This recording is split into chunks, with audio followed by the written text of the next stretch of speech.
ఎక్సెల్లా global study abroad summit 2024 జరగబోతోంది. ఫిబ్రవరి 11న ఉదయం 10 గంటల నుంచి సాయంత్రం 5 గంటల వరకు తాజ్ డెక్కన్, బంజారాహిల్స్, హైదరాబాద్లో. నమస్కారం, వెల్కమ్ టు ఐ డ్రీమ్. నేను విజిత. ప్రస్తుతం మనతో పాటు ఉన్నారు ప్రముఖ జ్యోతిష్య వాస్తు శ్రీ భారతీ శంకరాపీఠం వ్యవస్థాపకులు, వేదస్మార్ద జ్యోతిష్య ఆగమ ధర్మశాస్త్ర ప్రతిష్టాంత పండితావర్యులు బ్రహ్మశ్రీ అన్నవరపు తిరుపతి మూర్తి అవధాని గారు మనతో పాటు ఉన్నారు. ఇప్పుడు వారితో మాట్లాడి మరిన్ని విషయాలు తెలుసుకుందాం. నమస్కారం గురుగారు. ఓం శ్రీ మహాగణాధిపతయే నమః. గురుగారు, ఎక్కువగా దైవాన్ని ఆరాధించే వాళ్ళు ఎక్కువగా ఉపవాసాలు కూడా ఉంటూ ఉంటారు. అవునండి. అయితే భగవంతుడు ఉపవాసం ఉండమని ఎక్కడైనా చెప్పాడా గురువుగారు? మామూలుగా ఉపవాసాల్లో భాగంగా తీసుకుంటే శివరాత్రి అనగానే చిన్న వాళ్ళ నుంచి పెద్దవాళ్ళ వరకు అసలు ప్రతి ఒక్కరు ఉపవాసంలో ఉంటారు. అసలు ఈ ఉపవాసం నిజంగా చేయాలా? ఏ విధంగా చేయాలి గురువుగారు? ఉపవాసం అనేటువంటిది ఉండాలా ఉండకూడదా అనుకునేటువంటి దానికి ప్రారంభం నుంచి 4 విషయాలు చెప్పుకుందాం. ఓకే గురుగారు. మామూలుగా కూడా స్త్రీలు ఎక్కువ మంది, కొంతమంది గురువారం అని చెప్పి శుక్రవారం అని చెప్పి ఉంటూ ఉంటారు. అంటే రాత్రిపూట ఏం తినకుండా ఉంటూ ఉంటారు. అసలు అది వాళ్ళకి వర్తిస్తుందా వర్తించదా అనేటువంటి విషయాన్ని కూడా తెలుసుకోవాలి. ఓకే.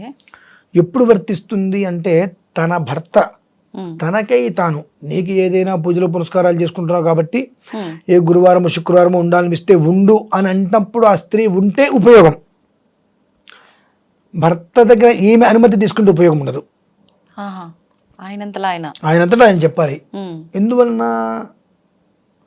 మీరు ఏదైనా పూజలు పురస్కారాలు చేసుకుంటూ మీ మనస్సులో ఉండాలి అని అనిపిస్తే అది ఆయన గ్రహించాలిగా. మరి భార్యాభర్తలు ఉంటే సమానం, గ్రహించాలి.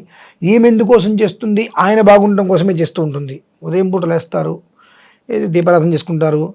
ఆయన ఏమే కాఫీ అంటే ఉండగా బాగా అక్కడ ఆయన పట్టించుకో మళ్ళీ అక్కడ ఇటువంటివన్నీ జరుగుతూ ఉంటాయి. కాబట్టి కొన్ని వస్తూ ఉంటాయి. అయితే స్త్రీ అనేటువంటిది ఎప్పుడు ఉపవాసం చేయాలి అన్నా, ఎన్న వారాలు ఉండాలన్నా భర్త తనంతట తాను చెబితే ఉండాలి. ఇది ఒక విధానంగా వస్తుంటుంది. అయితే మనం ఉపవాసాల గురించి వెళ్తే, మనం భోజనం కూర్చున్న సమయంలో మన ఇంటికి ఎవరన్నా వస్తే మనం ఏం చేస్తుంటామంటే, భోజనం చేస్తారని అడుగుతారు గబిక్కిన. వాస్తవంగా భోజనం టైంలో ఎవరైనా ఉన్నారంటే అసలు కాలు కడుక్కునండి భోజనానికి అనాలి. కాలు కడుక్కుని భోజనానికి రండి అనాలి. అంటే భోజనం చేస్తారా మీరు కూడా అనేటప్పటికీ అవతల వ్యక్తి ఆకలి వేసినప్పటికీ కూడా మొహమాటం కోసం అబ్బెబ్బెబ్బె వద్దు అండి అంటారు. ఇవి ఏవైతే ఉంటాయో అవన్నీ కూడా దోషాలుగా వస్తాయి. వచ్చి తర్వాత జన్మలో మనకు అన్నీ ఉంటాయి తినటానికి, ఉండి కూడా ఆ చేసినటువంటి పాపానికి శిక్ష అనుభవించడంగా దారిద్ర్యాన్ని అనుభవించటం. ఉపవాసం ఉండటము అంటే దారిద్ర్యాన్ని అనుభవించటం. ఇది తినటానికి తిండి ఉంది, పళ్ళు అన్నీ ఉన్నాయి పుష్కలంగా. కానీ మనం ఏదైతే క్రితం జన్మలో ఎవరికైతే కనుక భోజనం పెట్టకుండా పంపించి చేస్తావా అని ఆయన చేయకుండా ఉన్నాడో ఆ దోషం అనేటువంటిది పట్టి పీడిస్తూనే ఉంటుందండి. ఓకే. దాని యొక్క ప్రభావమే ఈ జన్మలో మనకు అన్ని పుష్కలంగా ఉండి ఉపవాసం అనేటువంటి పేరు మీద కటిక దారిద్ర్యాన్ని మనం అనుభవిస్తున్నాం.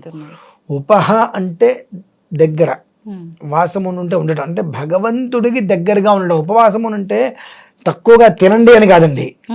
అందరూ అంటారు ఉపవాసం అంటే అబ్బాయి వాళ్ళు ఉపవాసం అండి, నేను 30 ఇడ్లీలు మాత్రమే తింటాను అంటూ ఉంటారు. అంటే ఉపవాసం అంటే తక్కువగా తినమని కాదు, భగవంతుడికి దగ్గరగా ఉండాలి. భగవంతుడికి దగ్గరగా ఉండాలి అంటే ఆత్మను క్షోభింపజేసుకుని ఉండడం కాదు.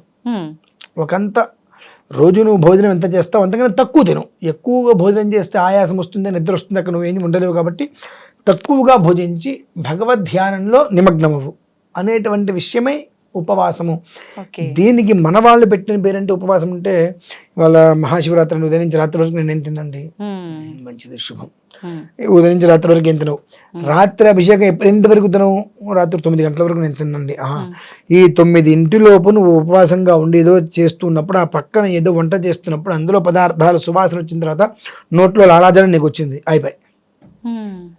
ఎందువల్ల అక్కడెక్కడైతే నీకు ఆ వాసన ముక్కు వరకు వెళ్ళిందో తొందరగా ఏదైపోతే ధ్యాస లాగేస్తుంది నీకు. నువ్వు మరి పొద్దు నుంచి రాత్రి వరకు ఉపవాసం చేసింది ఏముంది అక్కడ నీకు? మొత్తం బూడిదలో పూసిన పన్నీరు. దేనికి పని కాదు ఇంకా. అందుకని అంటారు మితంగా భుజించు, అమితంగా ఆరాధించు. అమితంగా భుజించి మితంగా ఆరాధించడం కాదు. అసలు అమితంగా నేనేమి భుజించను, మితంగానే భుజించను, పూర్తిగా వదిలేస్తాను, అక్కడ కూర్చుంటానంటే ఆరోగ్యాలు దెబ్బతింటాయండి. అవి ఎవరు చెయ్యాలి? ఒకవేళ అలా ఉండాల్సిన పరిస్థితి ఉంది అంటే కుటుంబాన్ని పోషించేటువంటి బాధ్యత ఉన్నటువంటి భర్త, ఇంటి పెద్ద మనిషి ఉంటారు, అతను ఎప్పుడు చేయాలి అది కూడా ఇటువంటి శివరాత్రులు అవే కాదండి, ఏకాదశి రోజు నాడు, కేవలం ఏకాదశి రోజు నాడు మాత్రమే చంద్ర దర్శనం తర్వాత భోజనం చేయాలి. ఎందువల్లనంటే చంద్రస్థితి అనేటువంటిది ప్రతి ఒక్క మనిషిలోనూ కూడా దూరి మనస్సుని కకావికలం చేస్తూ ఉంటుంది. చాలా మెంటల్గా అప్సెట్ అయిపోతుంటాడు మనిషి. ఆ మెంటల్ అప్సెట్ అయిపోయిన తర్వాత ఆ మానసిక ఆవేదన నుంచి బయటికి రాలేక ఇంకా ఇరుక్కుపోతూ ఉంటాడు కనుక కుటుంబ బాధ్యతలలో ఆ బాధ్యతలు అతని నెత్తి మీదకి లేకుండా అతను ప్రశాంతంగా ఉంటే తన జీవితం అంతా సుఖంగా ఉంటుంది. కాబట్టి దాని గురించి అని చెప్పి ఏకాదశి రోజు నాడు తను రాత్రి చంద్రుని చూసిన తర్వాత భోజనం చేయటం అనేటువంటిది అతనికి మాత్రమే చెప్పబడి ఉన్నది. ఇంట్లో పిల్లలకి కానీ ఆడవాళ్ళకి కానీ ఎవరికి కూడా చెప్పబడి లేదు ఎప్పుడు కూడా. ఇవి ఈ మధ్య కాలంలో అనవసరంగా వస్తున్నటువంటి ఆచారాలండి. ఇంట్లో కూడా దీపారాధన పురుషుడే చేయాలి, స్త్రీ పనికిరాదు. అంటే ఫలితం ఉండదా గురువుగారు కంప్లీట్ గా? ఇంటికి దీపమే ఇల్లాలండి. ఇల్లాలని దీపం పెట్టమని కాదు, అక్కడ ఇంటికి దీపం ఇల్లాలు ఉంటే ఇల్లాలు వచ్చి ఇంటికి దీపం పెట్టాలంటారు చాలా మంది. ఇంటికి వెలుతురు ఇల్లాలు. ఎందువల్ల వెలుతురు? ఒక మనిషికి 30 ఏళ్ళు వచ్చింది, పెళ్లి కాలేదు, వాడు ఎక్కడికైనా వెళ్తే ఎవరైనా ఇంటికి వెళ్ళి ఎవరైనా ఉంచాలంటే ఒక పూట వాడికి పెళ్లి కాలేదు అని ఉంచద్రా అంటుంటారు. వివాహం అయిందనుకోండి, వాడు వెళ్తాను అన్నా రాత్రి అయింది ఇక్కడే ఉండి పూట పడకుండా వెళ్ళండి అంటారు. ఆ ఇంటికి దీపం కాంతి. అంటే ఆ స్త్రీతోటే ఆ పురుషుడికి వాల్యూ ఉంది. స్త్రీ లేకపోతే పురుషుడికి వాల్యూ ఎక్కడుంది? నువ్వు ఎంతైనా సంపాదించు, సాయంత్రం అయితే నేను ఇంటికి పంపించేస్తారు, ఉంచగలరా ఇంట్లో. అదే నీకు వివాహం అయితే సాయంత్రం అయితే చీకటి పడింది కదా, ఇప్పటికి ఇక్కడే ఉండండి విశ్రాంతి తీసుకోండి అంటారు. తేడా చూడండి. అంటే ఇంటికి దీపం ఇల్లాలు, ఇంట్లో దీపం పెట్టడం ఇల్లాలి కదండి. ఇంట్లో చేసేటువంటి నిత్యార్చనలో అతనే దీపం పెట్టుకుంటూ ఉండాలి. కానీ అవన్నీ పోయి ఇప్పుడు అమ్మాయి వేసుకుంటూ అన్నీ వస్తున్నాయి. కానీ ఉపవాసం అనేటువంటిది మహాశివరాత్రి కాదు, కార్తీక మాసము కాదు, దసరా కాదు, ఇంకోటి కాదు. ఉపవాసానికి అయితే శాస్త్ర సమ్మతం అయితే కాదమ్మా. కేవలము కూడా మన ఇంట్లో అన్ని రకాల ద్రవ్యాలు పుష్కలంగా ఉండి మన ఇంటికి వచ్చినటువంటి వ్యక్తికి మనం కాలు కడుక్కొని భోజనానికి రండి అనేటానికి బదులు భోజనం చేస్తారా అని అడిగిన ఒక్క మాటకి వచ్చిన దోషానికి ఈ జన్మలో మనం అనుభవిస్తున్నటువంటి కటిక దారిద్ర్యం ఇదంతా. అదేంటంటే పోగొట్టుకోరు. ఆ కర్మ ప్రారంధం తొలగేంత వరకు కూడా వీళ్ళు ఇటువంటివి చేస్తూనే ఉంటారు. వద్దు అన్నా సరే వినరు. మీకేం తెలిసింది అంటారు. మంచిది, నాకు తెలిసింది ఏంటంటే నువ్వేదో దరిద్రమైన పని చేసావు కాబట్టి క్రితం జన్మలో ఈ జన్మలో అన్నీ ఉండి దరిద్రాన్ని అనుభవిస్తున్నావు, ఇదైతే నాకు తెలిసింది కాబట్టి నీంట్లో నేను మంచిని కూడా తాగను అని చెప్పి వెళ్ళిపోవడం చాలా శ్రేయదాయకం అండి. అందువల్లనే మనకు ఇళ్లల్లో కూడా దాదాపుగా ఇప్పుడు ఈ మధ్యకాలంలో ఒక రకమైన విధానంలో ఉంది. పూర్వంలో ఇంట్లో భర్త చెప్పేవారు, అమ్మాయి నీకు ఏదైనా ఉండాలనిపిస్తే ఇవాళ శుక్రవారం ఉంది అమ్మవారికి అర్థం చేసుకుంటే కనుక ఉండు. ఎందువల్లంటే భర్త అనుమతి లేకుండా పూజ చేయడానికి కూడా అర్హత లేదు కదండి. అంటే ఆ అమ్మాయి ఏం చేసినా అతని కోసమే కదా. అతను అంటే ఆమె సౌభాగ్యంగా ఉండాలంటే అతను బాగుండాలంటే అతని గురించి ఆలోచిస్తే చాలు. అతని తర్వాతే దేవుడైన ఏదైనా భర్తకు అన్నం పెట్టేటువంటి సమయంలో వాకిట్లోకి ఎవరు వచ్చి తలుపు కొడితే అక్కడ ఉండవయ్యా నేను నా భర్తకు అన్నం పెడుతున్నా, పెట్టింది వచ్చిన తర్వాత ఇస్తా అని చెప్పాలి. అలా కాకుండా నువ్వు వదిలేసి కనుక అక్కడికి వెళ్తే ఆ దోషం నేను అంటుకుంటుంది. ఇవి చాలా ఉంటాయి. ఇవన్నీ కూడా భర్త ఎలాంటి వాడైనా కావచ్చు, వాడికి ఎప్పుడైతే కనుక భార్య పిల్లలు అనేటువంటి విలువ లేకుండా ఉంటుందో అప్పుడు వాడిని మనం పట్టించుకోవాల్సిన అవసరం లేదు. ధర్మం రెండిట్లకి ఉంటుందండి. కాబట్టి అటువంటప్పుడు అతన్ని కూడా మనమే పోషించాల్సిన పరిస్థితి వచ్చిందంటే ఏదైనా హెల్త్ సమస్యలు ఉంటే వేరే విషయం. అన్నీ కాకుండా అనవసరమైన విషయాల గురించి ఆలోచించుకుంటూ ఇంట్లో చికాకు పెట్టేటువంటి వ్యక్తి ఉన్నా ఒకటే లేకపోయినా ఒకటే అతని గురించి మనం అనవసరం. అందుకనే పూర్వంలో కూడా మనం చూస్తుంటాం, భర్త తిన్న తర్వాత ఆవిస్తట్లోనే తింటూ ఉంటారు. ఇప్పుడు అలా తినేవాళ్ళు ఎక్కడ లేరనుకున్నది వేరే విషయం. ఎందువల్లనంటే అతను చేసినటువంటి ప్రతి దాంట్లో పుణ్యం అమ్మాయికి వెళ్తుంది, కానీ అమ్మాయి చేసేటువంటి ఏ పుణ్యంలో కూడా కొంచెం కూడా పురుషుడికి రాదు. ఎటువంటి పరిస్థితుల్లో కూడా ఆమెకు ఉపయోగం ఉండదు ఆ పుణ్యం వల్ల. కాబట్టి భర్త అనుమతి ద్వారా చేస్తే వచ్చేటువంటి పుణ్యం మూట కట్టుకొని పిల్లలకి ఇస్తుంది ఆవిడ. కాబట్టి ఉపవాసమైనా ఏదైనప్పటికీ కూడా ఉపవాసం నిషిద్ధ. అథవా నేను గురువారం ఉందామనుకుంటాను, శుక్రవారం ఉందామనుకుంటాను అంటే తనకై తాను నువ్వు ఉంటే ఉండమ్మా అని చెబితే ఉండటం వేరు. లేదు అని అంటే ఆయన ప్రశాంతంగా ఉన్నాడు అన్నప్పుడు, ఇలా ఉందామనుకుంటున్నాను నేను అన్నప్పుడు సరే నేను చెప్తాలి అని ఆ విషయం గుర్తొచ్చి మర్నాడో సరే అంటాం వేరు. ఆ విధానంలో స్త్రీకి ఉపయోగపడుతుంది మినహాయిస్తే ఉపవాసం స్త్రీ చేయకూడదు, పురుషుడు చేయకూడదండి. ఉపవాసం చేశారు అంటే నాకు తెలిసి ఏ జన్మలోనో వాళ్ళు చేసినటువంటి ఆ చిన్న మాట దోషానికి దరిద్రం అనుభవిస్తున్నట్టే ఖచ్చితంగా. అయితే గురువుగారు ఇప్పుడు జనరల్గా మనకు చాలా కాలం నుంచి శివరాత్రి అనగానే పొద్దంతా ఉపవాసం ఉండి సాయంకాలం టెంపుల్కి వెళ్ళి లేదంటే ఇంట్లో అభిషేకం చేసుకున్న తర్వాత పండ్లో పాలో తీసుకుంటూ ఉంటారు. అలవాటు. ఇప్పుడు ఈ వీడియో చూసిన తర్వాత ఉపవాసం ఉండొద్దు అన్నారు. మరి ఏం చేయాలి? ఏం చేయటం ఏంటండి, ఆత్మన్నిత్యామంత్రైత నువ్వు ఎంతవరకు చెప్పగలుగుతావు, ఎంతవరకు ఉపవాసం ఉండగలుగుతావు? ఉపవాసం అంటే అసలు అర్థమే లేదు కదండి.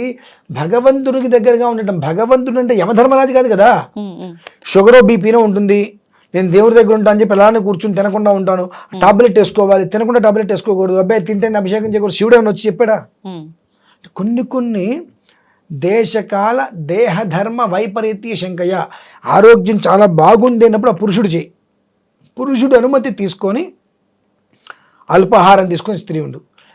ఎప్పుడైతే అనారోగ్యం అనేటువంటిది వచ్చిందో అప్పుడు నువ్వు ఉపవాసాలు చేస్తానంటే డైరెక్ట్ యమధర్మరాజు దగ్గరికి నీకు దారి మార్గం కనిపించేస్తుంది. అక్కడ షుగరో బీపీనో ఉంటుంది, ఆ టాబ్లెట్ వేసుకోవాలి, టిఫిన్ చేయాలి. నేను టిఫిన్ చేయనండి, నేను శివుడి దగ్గర కూర్చుంటాను, కళ్ళు దగ్గర కింద పడిపోతారు. ఏంటి పరిస్థితి? యమధర్మరాజుకి దగ్గర ఉండమని చెప్పలా, ఈశ్వరుడికి దగ్గర ఉండమన్నారు. కాబట్టి ఏంటంటే అనవసరంగా వచ్చేటువంటివి ఏవైతే ఉన్నాయో దానికి మనం పరమార్థాన్ని వెతకాలి కదండి. తినద్దు అని వచ్చింది, అసలు ఎవరన్నారు? ఉపవాసం ఉండండి అన్నారు. ఉపహ అంటే దగ్గర, వాసం ఉంటే ఉండటం. ఇదే కదా ఉపవాసం అంటే. ఉపవాసానికి నేను వాళ్ళు ఏం తినకుండా ఉంటానంటానికి అసలు సంబంధం ఎక్కడి నుంచి వచ్చింది? ఇటువంటి విషయాలు వాళ్ళు ఆలోచించుకోవాలి. ఆలోచించుకునేటువంటి స్థితిలో వాళ్ళు లేకపోవచ్చు. చెప్పింది విని అర్థం చేసుకొని అయ్యో కడుపుంటే తినండి. తినద్దని ఎవరు చెప్పారు? నీకు కావాల్సింది ఈశ్వరారాధన.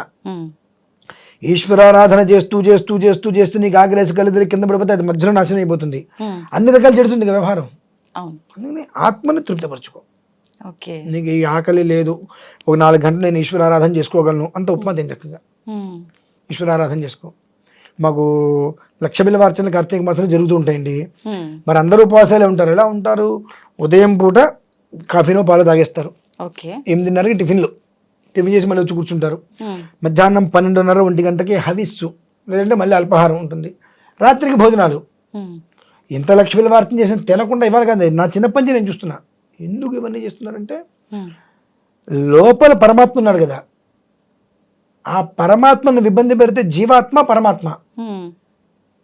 నువ్వు జీవాత్మనే సరిగ్గా చూసుకోలేని వాడు పరమాత్మ ఏం చూస్తావు? ఆ పరమాత్మకు లోపలే ఉన్నాడుగా, ఆయన ముందు తృప్తిపరచు. తర్వాత అక్కడ లింగ రూపంలో ఉన్నాయని సంతోషపడదు కానీ అది విషయం అండి. అక్కడ చాలా మంచి విషయాలు గురువు గారు. థ్యాంక్ యూ అండి.